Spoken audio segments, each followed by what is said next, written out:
Hey practitioners, today I'm going to be teaching you, with the help of my friend Dana Bluin, the top 7 tips for a great presentation. Dana Bluin is an entrepreneur currently living in Bangkok, Thailand, where he is a co-founder and CEO of a company called Mango Labs. Anyways, here's some of his tips.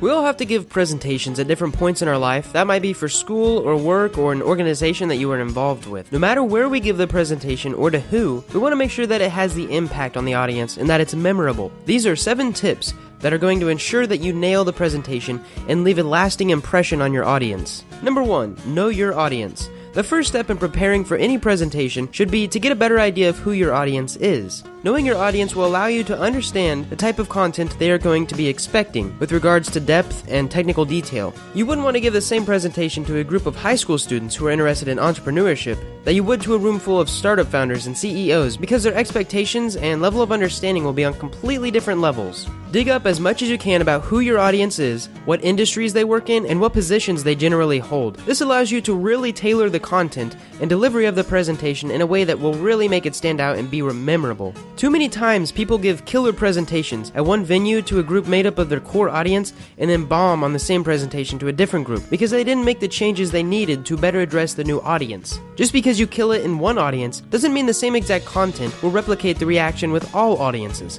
Number 2, use structures to build on ideas. If you stand up and give a presentation and all the points you want to make are just tossed around randomly and they don't make any sense, not too many people are going to enjoy your presentation, and if they remember it, it's likely that it's not for the reasons that you want them to. However, if you structure your presentation in a way that each idea, each section builds on the one before it, you help your audience connect with the content and create logical links between the concepts. This is a great way to make more complex ideas easier for the audience to understand and remember. Number 3, use visuals. Another great tool to cement those ideas in the mind of your audience is to use visuals like charts, graphs, and infographics to illustrate and communicate a concept. As many as 65% of people are considered to be visual learners, so if you don't take this approach in your presentation, you are going to ignore the vast majority of the population. Using an image, regardless of if it's a picture, graph, or chart, can be a much more potent conveyor of information and has a much more powerful impact on the audience. A single image can convey so much information, just like the old saying that a picture is worth 1,000 words. It really is. Think of the impact this can have when explaining data or results in a presentation. If you had to stand there in front of your audience and go through every data point verbally, it can get bad quickly. And this is much more common of an occurrence than you might think. But if you're able to visualize that data for your audience with a graph or chart, you instantly make it much more understandable and memorable. Showing someone 200% growth with a graph is much more exciting than explaining it while they're looking at the raw data. For example, if I took away the screen of this video and all you saw was black, it wouldn't be near as exciting. Number 4, repetition is your friend. Having a bit of structure in your presentation goes a long way in keeping the audience engaged because they can follow the information from step to step. But even more than just structuring the flow of the presentation, you also want to build in repetition. This encourages people to remember the key points of the presentation and helps it stick, which again makes it, and you, more memorable. A classic way to go about repetition is something Dana learned early on when he started his public speaking career. Another speaker at a big regional tech event came up to him after a talk and complimented Dana on his delivery and the depth of the material, but asked why he didn't use more repetition. Dana was a bit stumped because he never really thought about that before. The other speaker suggested that Dana start telling the audience what it is he wanted to tell them, just to give them a brief rundown of the key points. After that, move right into the body of the presentation and tell them exactly what was highlighted at the beginning, but obviously with more detail and extra elements that you add in to make the presentation stick. Then end the presentation by telling them what you just told them, reminding them of the key points and a brief summary for final repetition. Using this technique helps to reinforce the main points of the presentation at least 3 times, at the beginning, middle, and end. The key is to find a way to do this that it feels natural and not overly scholastic. And that takes practice, which we'll talk about later on. Tip number 5, have a story to tell. The difference between an average presentation that people zone out of and a great presentation that keeps them engaged is how you convey the information to the audience. A great way to convey the information or key points of your presentation is to use a story. By using a story, preferably an interesting one, you get your point across and you're creating a moment in the presentation that is memorable and easier for the audience to recall later. It's also hopefully going to be something that catches their attention, pulling them into what you were saying. One of the keys here, though, is that it has to be a story you can tell with commitment, and it has to be true. Always be honest with your audience, because if you're not, they will know, and you will have lost all credibility. Tip number 6, be relatable. Being relatable is actually one of the most important factors of your delivery.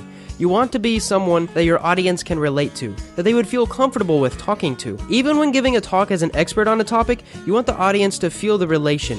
It helps them mentally engage with your content and remember you and your talk. Most people don't feel comfortable going up and talking to a stern authority figure, and no one wants to listen to someone with no confidence. So there's a fine balance you need to strike, and here's how. The most important thing you can do to come across as more relatable is to be authentic. Be yourself.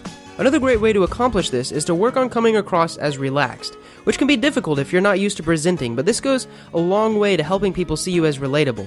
The final way you can be more relatable is to be enthusiastic about your presentation.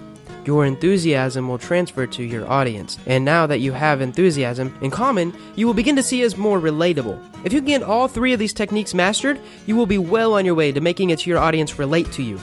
Tip number 7, build your confidence with practice. This might be the last tip, but it is by far the most important one out of these 7. Confidence in what you do is by far the most important element of your presentation. Having confidence adds an authority to everything you say during your presentation, but you're not going to develop the confidence you need if you don't practice, and practice a lot. Whenever Dana gives a talk or presentation, he practices. He says for hours.